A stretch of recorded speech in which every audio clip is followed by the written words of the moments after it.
Amém, Bible Online, graça e paz. Vamos juntos para mais um encontro de palavra e oração. E nesse mês agora de agosto, nós vamos iniciar uma série de mensagens na IBAB sobre Jesus. E hoje eu quero convidar você que está aqui comigo no Zoom agora, e você também que está assistindo aí no YouTube, né, em algum tempo ou espaço.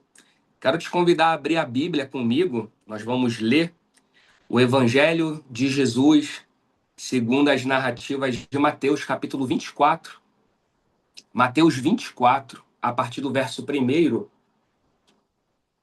Vou pedir agora para que você concentre aqui sua atenção na mensagem, para não perder o fio da meada e para iniciar essa série sobre Jesus.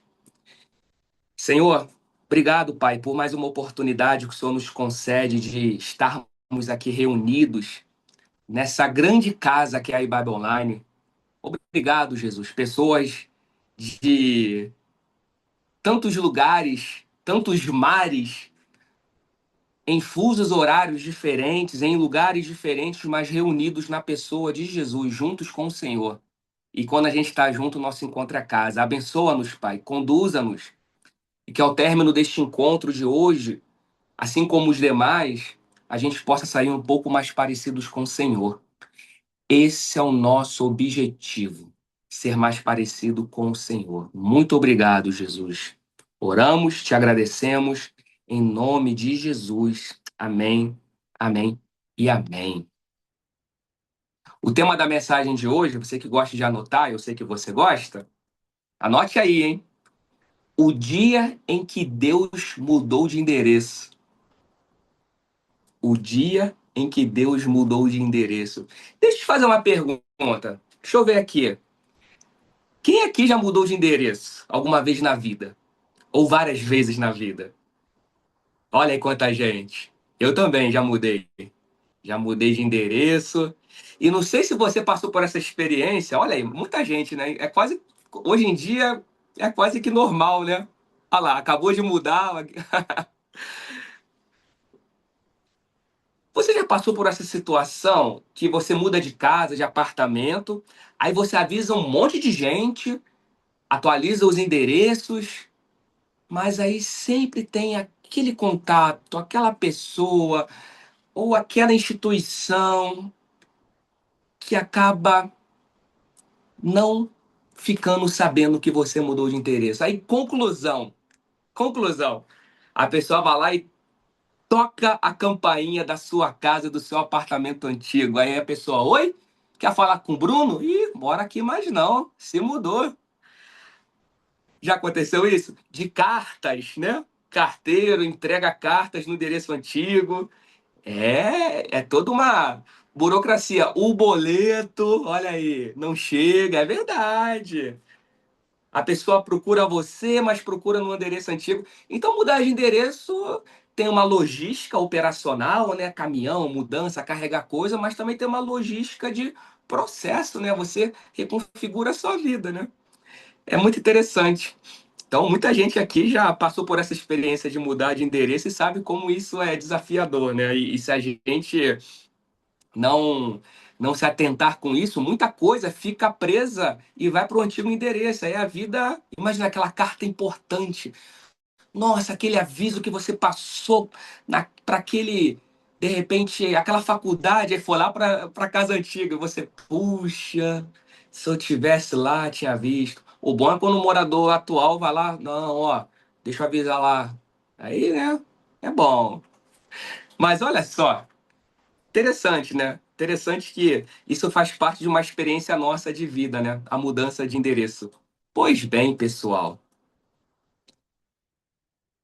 talvez seja exatamente isso aí, essa experiência que a gente está falando aqui agora, que aconteceu com Deus. Com Deus. Deus mudou de endereço. E ó, pelo menos é uns 2000 anos depois, né? Ainda tem gente procurando Deus no endereço antigo. Que coisa, hein? Vamos ler Mateus 24, verso 1, para a gente entender essa questão. Deus mudou de endereço. Mateus 24, verso 1, diz assim a palavra do Senhor. Vamos ler juntos? Jesus saiu do templo e, enquanto caminhava, seus discípulos aproximaram-se dele para lhe mostrar as construções do templo. Verso 2, Jesus diz: Vocês estão vendo tudo isso? Perguntou ele. Eu lhes garanto, em verdade vos digo, que não ficará aqui pedra sobre pedra. Serão todas derrubadas. Não ficará pedra sobre pedra. A gente lendo o Evangelho de Jesus, a gente encontra algumas frases que nos confortam. São muitas, né? Então, venham a mim, não tenham medo, no mundo tereis aflições, mas tenham um bom ânimo. Mas também tem algumas frases de Jesus que elas nos desmontam. E aqui está uma delas. Não ficará pedra sobre pedra. O que Jesus queria destruir? Veja, vamos dar uma contextualização aqui. Definitivamente não era o templo. Era justamente a ilusão de que Deus morava nele, naquele templo. O que era o templo? E é importante a gente aqui dar uma contextualização. Gente, o templo era tudo. Era uma identidade nacional, era o orgulho de Israel, centro político, religioso, era banco, lugar de perdão, de expiação. Era o símbolo da presença de Deus, o coração da religião. Tudo girava em torno do templo. Era impossível imaginar Israel sem um templo. É mais ou menos Bochecha sem Claudinho, futebol sem bola, sou eu assim sem você, entendeu? Não tem como, era impossível. É como imaginar, o cristianismo sem Cristo. É. Então Jesus olha para tudo isso, você imagina, e diz, ó, não vai ficar pedra sobre pedra, isso aí vai cair. Você pode imaginar o choque? A gente lê isso aqui hoje e talvez a gente não perceba o choque que foi para aqueles discípulos quando eles estão ali demonstrando o templo para Jesus e a construção. Jesus fala: ó, não vai ficar pedra sobre pedra. Você consegue imaginar isso? O que representa isso para aqueles ouvintes, para aquele contexto? Isso é revolucionário, gente. E veja, o problema, volto a dizer, nunca foi o templo. O problema era aquilo que o templo havia se tornado, por conta de toda a maneira que os homens se organizavam. Virou um sistema, virou uma maneira de controlar Deus, virou uma maneira de monetizar, virou um sistema religioso em si mesmado que se retroalimenta nele mesmo para garantir uma estrutura de poder. Aí Jesus olha para aquele templo que é símbolo de toda essa lógica, de toda essa forma de organizar uma religião, uma vida, e Jesus fala: ó, isso aí vai cair. Isso aí vai ruir, isso vai acabar. Em outras palavras, veja, Jesus, ele não veio olhar para aquele sistema então vigente e falar: vou dar uma reformada aqui, vou mudar uma coisa ou outra. Não, ele é radical nesse sentido. Eu vou encerrar esse sistema. Uma nova era vai começar. E aí, aconteceu. No ano 70 depois de Cristo, e aí você pode depois aí pesquisar, dar um Google. Tem muitos registros históricos que Jerusalém foi invadida pelo general Tito e foi dizimado, e o templo caiu. Houve a derrubada do templo. Literalmente não ficou pedra sobre pedra. Esse ficar pedra sobre pedra, não ficar pedra sobre pedra, não foi uma hipérbole, uma figura de linguagem, foi literal mesmo. Caiu. Caiu uma forma de viver a fé. O templo que organizava tudo. Mas não caiu apenas um edifício, não é isso. Toda uma lógica.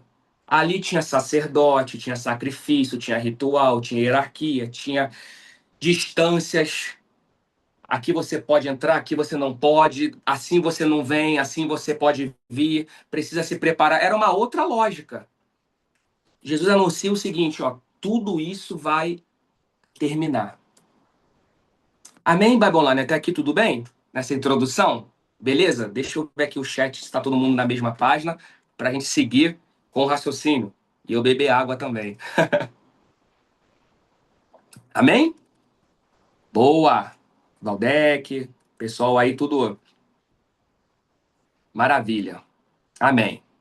Então, estamos nessa página. É interessante, só um parênteses, tá aí, Babilônia, que eu vou dar aqui agora, é um parênteses. Eu já vou fechar esse parênteses. Quando a gente lê essa passagem de Mateus 24, é muito provável que você já tenha ouvido essa passagem sendo lançada como com um olhar escatológico. Em que sentido? Para o fim dos tempos da humanidade, do tempo. Inclusive, até o tradutor, né, colocou até como título, né, o sinal do fim dos tempos, né? E aí muitos usam tudo o que Jesus fala aqui que vai acontecer como sinal para o futuro. Aí nesse contexto tem muita coisa, ó. Aí das grávidas, já ouviu isso? Não tá na Bíblia? Aqui, olha, se você estiver no telhado, ó, quem estiver no campo, aí o pessoal fala que isso aqui, muita gente tem uma leitura que pega isso e joga pro futuro. Só que Jesus deixa claro que não passará esta geração sem que tudo isso aconteça. Ou seja, Mateus 24 já se cumpriu. O olhar que a gente traz aqui para Mateus 24 não é um olhar escatológico de fim do mundo, de algo que vai acontecer lá na frente, até porque com Jesus e com a graça de Deus, o olhar escatológico é um olhar de esperança e de restauração, não de aniquilação e encerramento. Então é muito importante, só fechar o parênteses, Mateus 24 já se cumpriu.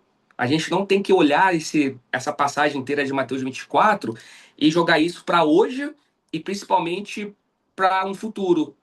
Não, já se cumpriu. Ah lá, Madelon falou, achei que era o Apocalipse, né? Viu? E até Apocalipse também não fala de fim de mundo, né? Mas isso aí já é outro, um outro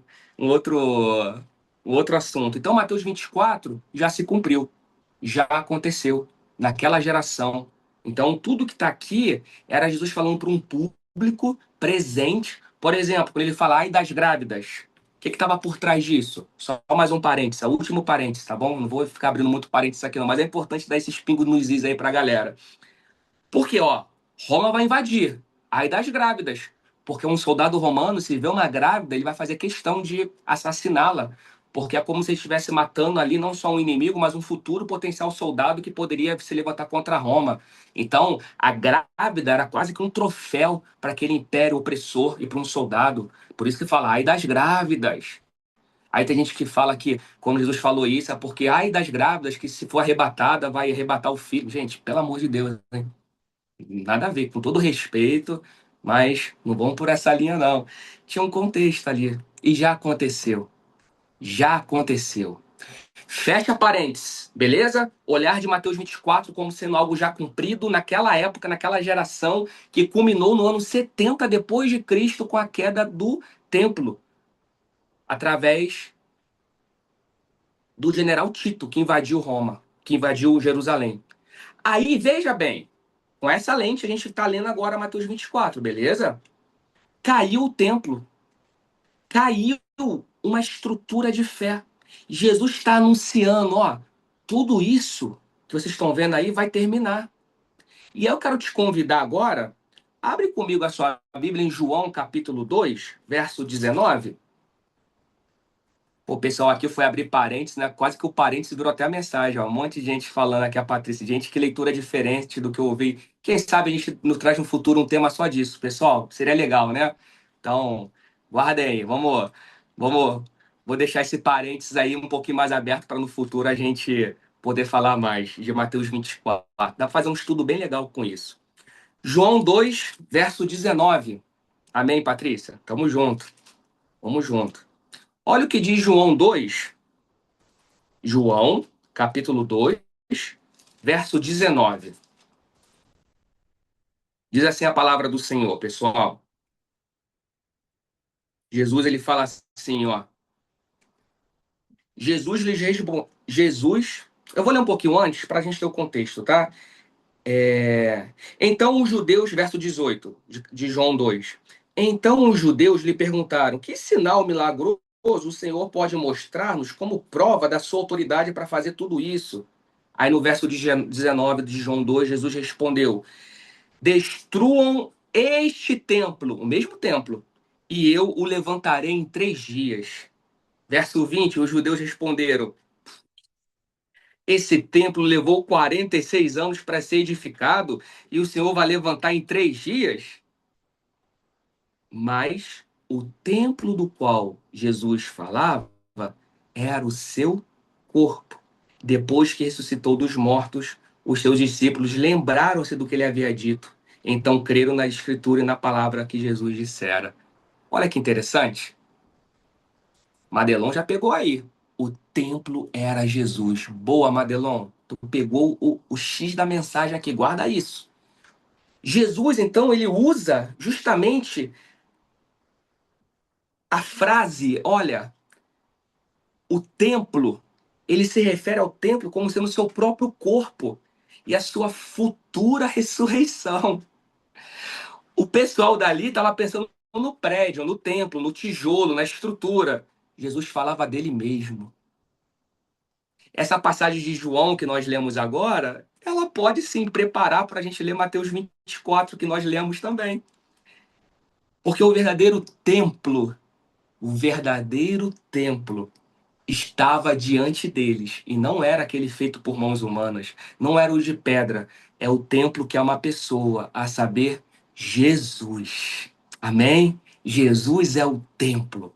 E aí, olha que interessante, porque o que está por trás de toda essa lógica que a gente está falando aqui? Toda religião tenta levar pessoas até Deus. É esse trânsito, né? Levar pessoas a Deus. O religare, né? Religar as pessoas a Deus. Jesus subverte esse caminho. Ele trouxe Deus até as pessoas. É um outro caminho. Jesus, então, ele tornou desnecessário qualquer sistema que prometesse levar alguém até Deus. Por isso que, por trás daquele não ficará pedra sobre pedra, por trás daquilo, muito mais do que um contexto histórico que aconteceu, literal, em que o templo foi derrubado, mas tinha algo muito maior acontecendo, que era uma nova ordem. Uma nova ordem onde não é mais necessário qualquer sistema para levar alguém para Deus. O tempo do templo acabou, porque agora chegou Jesus, que é o templo não feito de pedra ou tijolo, mas ele é a própria pedra angular que sustenta um novo jeito de ser humanidade no mundo. Amém, Bible Online? É sobre isso. Então, quando as pedras caem daquele templo, a pedra angular, que é Jesus, ela permanece. E olha que interessante, porque essa pedra angular, que é Jesus, o novo templo, abre comigo aí, Efésios capítulo 2. Efésios capítulo 2, verso 19. Olha que interessante. Abre aí rapidinho a sua Bíblia e acompanha com a gente. Efésios capítulo 2, verso 19 ao 22. Olha o que diz, ó. Edificados sobre o fundamento dos apóstolos e dos profetas, tendo Jesus Cristo como o quê? Pedra angular. Nele todo edifício é ajustado e cresce para tornar-se um santuário santo no Senhor. Quem é a pedra angular? É Jesus.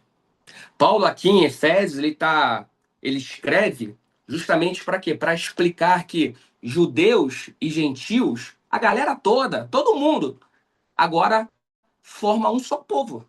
Não tem mais essa de só judeu pode ir para o templo, só você. Não, todo mundo abriu para geral. E o detalhe aqui é extraordinário. Porque, veja, ele não diz que Deus reconstruiu o templo, não. Ele diz que Deus está construindo um novo. Só que esse templo não é feito de mármore, é feito de gente, pedras vivas, onde a pedra principal é o próprio Cristo, é Jesus Cristo, a nossa pedra angular. Percebe uma progressão? A própria Bíblia, devagarinho, ela vai mostrando pra gente, tipo, lá no Antigo Testamento, Deus habita em tabernáculo. Aí depois ele habita no templo. Aí, agora, ele habita em Cristo e em nós. Deus mudou de endereço, Emanuele. E o dia que Deus mudou de endereço está aqui diante de nós.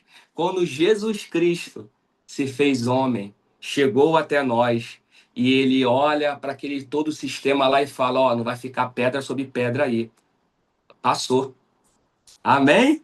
Glória a Deus. Então veja, é Deus conosco, Deus em nós. Deus mudou de endereço. Glória a Deus. Só que a religião continua mandando carta para o endereço antigo e não encontra Deus. Então, igreja, veja, não é frequentar templo. Igreja somos nós, o templo de Deus, a habitação dele.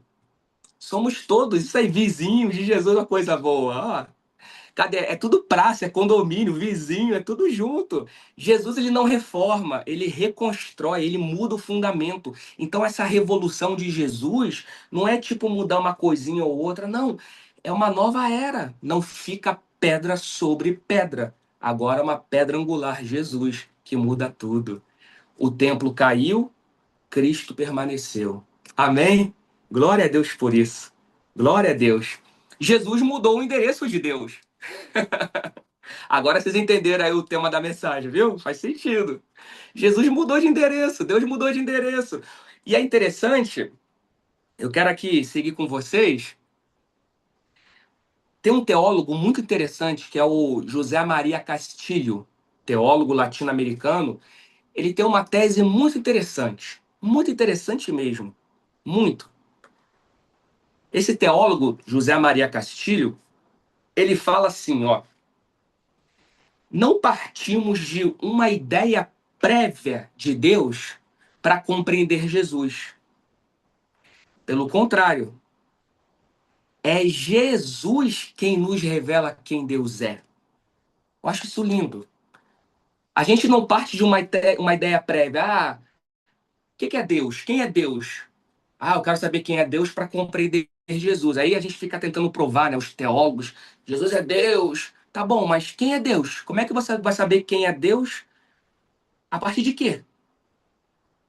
Porque qualquer coisa, qualquer instrumento que a gente tiver para ter uma ideia prévia de Deus é limitada comparado a Jesus, que nos revela quem Deus é. Então, veja, o fato é que a gente precisa parar e largar essa ideia através de séculos de tentar, seja por filosofias, religiões, enfim, ideologias, tentar descobrir quem é Deus ou o que nós temos de Deus, para depois, a partir disso, de quem Deus é, o que eu alcancei minimamente do que ele é, descobrir para tentar entender Jesus. Não, é o contrário. O evangelho faz o contrário. Eu preciso saber quem é Deus. Olha para Jesus, porque está ali a revelação. Entende? Está ali. Aí antes, a preocupação era: onde encontrar Deus? Cadê o endereço de Deus? Vá ao templo. Agora quer encontrar Deus? Olha para Jesus. Tá aí. Deus deixou de morar num lugar e passou a morar numa pessoa. Deus encarnado, Jesus. o nosso Senhor e Salvador, onde nele nós temos a revelação plena de quem Deus é, e conforme nós caminhamos com ele, a gente vai descobrindo isso no caminho, e nele também nós temos a revelação do que ele espera de nós como seres humanos. Ou seja, nele, em Jesus, eu tenho a revelação de quem Deus é, e nele também eu tenho a revelação do que o ser humano é para ser. Um Deus plenamente humano, encarnado em Jesus. Louvado seja Deus por isso, meu irmão. Olha, eu não sei se você se deu conta, eu acho que sim, mas isso aqui é revolucionário. Isso aqui é algo que muda completamente não só o nosso jeito de viver a vida, mas muda o jeito de ser humanidade na vida. É uma nova ordem. Nas próximas semanas do mês agora de agosto, a gente vai mergulhar fundo na pessoa de Jesus. Por incrível que pareça, hoje é só a introdução.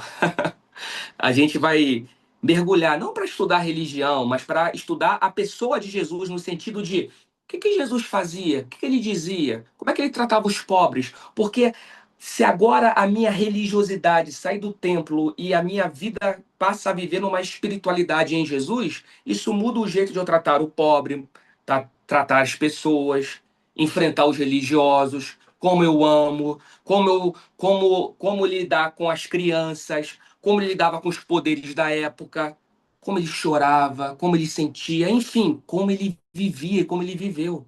Porque veja, pessoal, a gente não segue um sistema de crenças. A gente segue uma pessoa, Jesus.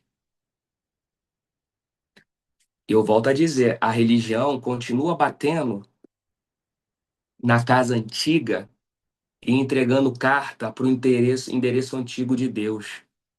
Mas o evangelho revelado na pessoa de Jesus, que o evangelho é essa pessoa, Jesus, nos ensina onde Deus mora agora. Olha para Jesus, e onde Jesus estiver, ali está Deus. Isso é lindo, né? Tem gente procurando Deus onde ele já não mora mais. Deve ter um monte de carta lá, ó. Sabe aquela caixinha de correio? Deve estar cheio lá. E sacrifício, que precisa mais não, meu irmão. Enquanto Jesus está dizendo, quem me vê, vê o Pai. Amém, Bible Online? E veja, olha só, diante disso, eu quero te fazer refletir. Porque talvez o templo ainda esteja de pé dentro de nós. Por exemplo, quando a gente acredita que Deus mora mais num prédio, numa estrutura, do que nas pessoas, o templo está dentro de nós ainda. Quando a religião importa mais que o amor, o templo está dentro de nós ainda. Quando a doutrina vale mais do que a compaixão, o templo está dentro de nós ainda. Quando o ritual vale mais que a misericórdia, o templo está dentro de nós ainda. Só que aí a boa notícia que eu tenho para você é que Jesus continua derrubando pedras. Jesus ele continua derrubando essas estruturas para construir uma nova maneira de viver, que muda completamente a nossa vida. As pessoas admiravam e ainda hoje admiram pedras, os templos. Só que Jesus admira e valoriza pessoas. Ali está o solo sagrado, é no outro. As pessoas olham para um prédio, Jesus olha para o reino de Deus. Os discípulos tinham a preocupação ali, e aí, o que vai acontecer com o templo? Jesus está dizendo, olha para mim. Porque quando o templo caiu, Deus não desapareceu, pelo contrário, ele só mudou de endereço. E aí aqui eu percebo, pessoal, que a maior tragédia não foi, veja, não seria perder o templo, mas é justamente continuar com o templo e não reconhecer Jesus. Entende? E a gente tem um risco disso acontecer hoje. No meio de nossas celebrações, de nossos encontros, de nossas programações, pode ser que a lógica que foi dinamizada, que não ficou pedra sobre pedra, levanta uma poeirinha e tenta nos puxar de volta. Só que tudo que a gente vier a fazer, meu irmão, minha irmã, que seja por ele, para ele, é para Jesus. Cuidado para que a estrutura, para que nossos encontros, nossas liturgias, que tem seu espaço, tem, mas isso não pode ser um fim em si mesmo, entende? Não pode ocupar a pessoa de Jesus. Por isso, a pergunta mais importante deixou de ser: onde está Deus? Cadê? E passou a ser: quem é Jesus? Quem é esse Jesus? Quem é esse Jesus? E talvez, meu irmão, minha irmã, Jesus hoje, através dessa palavra, queira derrubar algumas pedras dentro da gente ainda. Pedras que a gente vai empilhando durante anos. Porque lembra, assim como a gente falou no último encontro, né? Tirar o povo do Egito foi fácil, difícil é tirar o Egito do povo. Pois tirar a gente de um sistema templário fácil comparado a tirar as estruturas do templo de dentro de nós. Por isso estamos aqui em comunidade, para caminhar em amor, em paciência, para nos aperfeiçoar. Porque pode ser que ainda dentro de nós a gente se depare com uma pedra desse sistema que passou, a pedra da culpa, do medo, da performance, ter que provar, ter que aparecer para chamar atenção. Não, a pedra da imagem, da autossuficiência. Em nome de Jesus. Talvez a gente tenha aprendido muito, né, ao longo da vida a frequentar um templo, a bater ponto, mas nunca tenha permitido que Cristo Jesus se tornasse o centro da nossa vida, porque isso é a pedra angular. É sobre isso. Há uma diferença muito grande entre visitar um templo, frequentar um templo e tornar-se morada de Deus. Então, se uma vez não ficou pedra sobre pedra, agora tem uma pedra angular que é Jesus, que nele eu torno a minha vida, eu fundamentalizo a minha vida. Aí, sabe aquelas perguntas do tipo, ó, tu não tá vindo mais no encontro, não? Aqui, poxa, não tá vindo mais na igreja, tá desviado. Não, a pergunta não é essa. Essa é a pergunta da pedra sobre pedra que já caiu. Hoje a pergunta é: Jesus, a nossa pedra angular, é a pedra angular da sua vida? No seu trabalho, você está vivendo como quem vive fundamentalizado nessa pedra? No seu dia a dia, na esquina da sua rua, no seu dia a dia, na sua internet, na sua rede social, na sua família? Porque, meu irmão, quando Jesus ocupa esse lugar de centro, de pedra angular, já era, tudo muda. Reorganiza a nossa vida, as prioridades mudam, os relacionamentos mudam, o jeito de trabalhar muda, o nosso jeito de amar muda, o nosso jeito de conversar, de enxergar, a vida muda, tudo muda. E aqui está a verdadeira conversão. Ela acontece quando Jesus deixa de ocupar um espaço da vida, uma agenda, domingo, 9, 11 horas da manhã, tô lá, não. Ele passa a ser o fundamento da minha vida, amém? Amém, meu irmão? Ele vira a pedra angular. É isso. Então, em nome de Jesus, a boa notícia é que Deus mudou de endereço. Mas isso também nos chama a atenção. Será que eu continuo indo?